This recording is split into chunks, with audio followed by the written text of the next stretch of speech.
Alex's room. It all started on a rainy afternoon. The clouds hung low, casting a gloomy shadow over the town.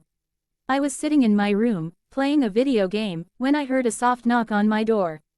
I turned to see my mother standing there, a strange expression on her face. "Alex, can we talk for a moment?" she asked, her voice unusually gentle. I paused my game and nodded. She walked in and sat on the edge of my bed. I could tell something was on her mind, something serious. Alex and his mom. Close-up of Alex and his mom sitting on the bed. Alex looks confused, his mom looks determined yet caring. "You know how much I love you, right?" she began, her eyes searching mine. "Of course, Mom. What's going on?" I asked, feeling a knot form in my stomach. She took a deep breath before continuing. "I've been thinking a lot about your future, about what's best for you. And I've made a decision that might seem a bit unconventional." I frowned, confused. "What do you mean?" "There's a prestigious girls' school nearby, Street. Claire's Academy. It's one of the best schools in the country, with amazing opportunities for its students. I've spoken to the headmistress, and she has agreed to let you attend, but there's one condition." My heart started to race. "A girls' school? But I'm not a girl, Mom." She nodded, her expression serious. "I know, Alex. But this could be an incredible opportunity for you. The condition is that you would have to attend as a girl. You'd need to dress and present yourself as one." I stared at her, my mind reeling. "You want me to cross-dress? To pretend to be a girl?" "Only at school," she clarified quickly. "You'd still be yourself at home. I know it's a lot to ask, but I truly believe this could be the best thing for you." I didn't know what to say. The idea was outrageous, terrifying even. But there was something in her eyes, a determination that told me she had thought this through. I took a deep breath and nodded slowly. "Okay, I'll do it." Alex and his mom in a clothing store, looking at girls' school uniforms and other clothes. Alex looks uncertain, his mom looks encouraging. The next few weeks were a whirlwind of preparation. My mom and I went shopping for clothes, makeup, and all the essentials I would need. She taught me how to walk, talk, and behave like a girl. It was strange at first, but slowly, I started to get the hang of it. Alex standing in front of a mirror, dressed in a girls' school uniform. His hair styled neatly, light makeup enhancing his features. He looked surprised but intrigued by his reflection. One evening, as I stood in front of the mirror in my new school uniform, a navy blue skirt, white blouse, and blazer, I barely recognized myself. My mom had styled my hair into a neat bob, and the light makeup she applied accentuated my features in a way I had never seen before. "You look beautiful," she said, her voice filled with pride. I smiled nervously. "Thanks, Mom. I just hope I can pull this off." "You will," she assured me. "Just remember to be confident and believe in yourself." Alex standing at the gates of St. Claire's Academy, looking both nervous and determined. The school is bustling with girls in uniform. The next morning, I stood at the gates of St. Claire's Academy, my heart pounding in my chest. I took a deep breath and stepped inside, ready to embrace my new life. Alex sitting in an English classroom, surrounded by girls. He looks slightly nervous but is trying to blend in. A girl with curly blonde hair, Emily, sits next to him, smiling warmly.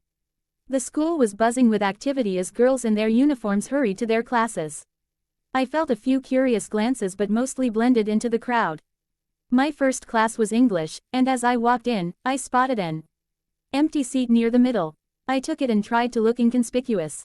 "Hi, I'm Emily," a girl with curly blonde hair said, sitting down next to me.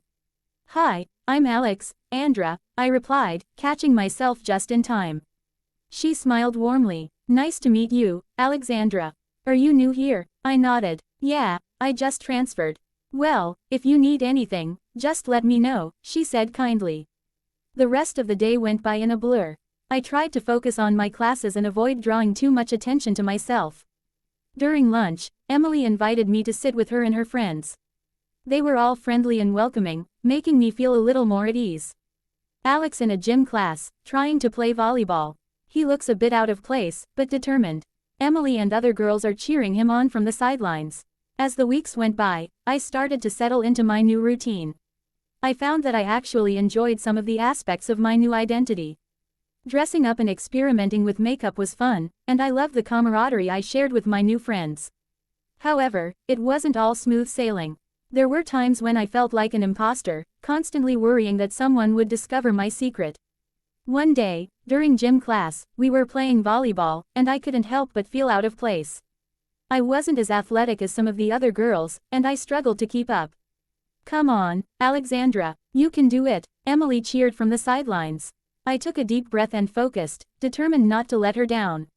I managed to hit the ball over the net, and to my surprise, we won the point. My teammates cheered, and I felt a surge of pride. Maybe I could do this after all. Alex in a drama club meeting, looking hesitant. The teacher and other students, including Emily, are encouraging him to take the lead role. As the months passed, I found myself growing more comfortable in my new role.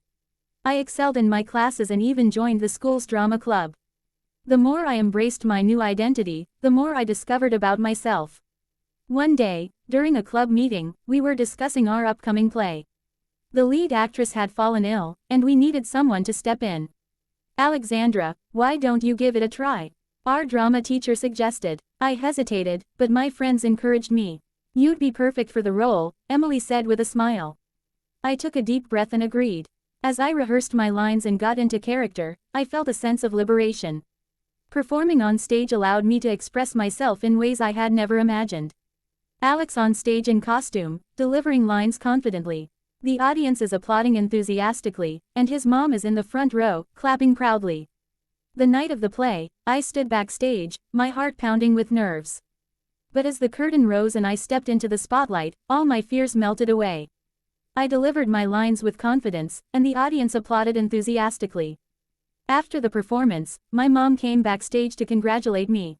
"You were amazing, Alex," she said, hugging me tightly. "Thanks, Mom, I couldn't have done it without you," I replied, feeling grateful for her support. Alex and Emily walking home from school together. Emily looks upset, holding a piece of paper, birth certificate, while Alex looks worried. Despite my growing confidence, there was always a lingering fear that my secret would be discovered. One day, while walking home from school, I ran into Emily. She seemed upset, and I could tell something was bothering her. "Emily, is everything okay?" I asked, concerned. She looked at me with a mixture of sadness and confusion. "Alexandra, I need to talk to you. I found something that doesn't make sense." My heart sank. "What do you mean?" She pulled out a piece of paper from her bag, a copy of my birth certificate. I was helping the school nurse organize files, and I came across this. "It says you're a boy." I felt a wave of panic. "Emily, I can explain." She held up her hand. "You don't have to. I just want to know the truth." I took a deep breath and told her everything, how my mom had enrolled me at St. Clair's and why I had agreed to go along with it. To my surprise, she smiled. "I had a feeling something was different about you, but it doesn't change how I feel. You're still my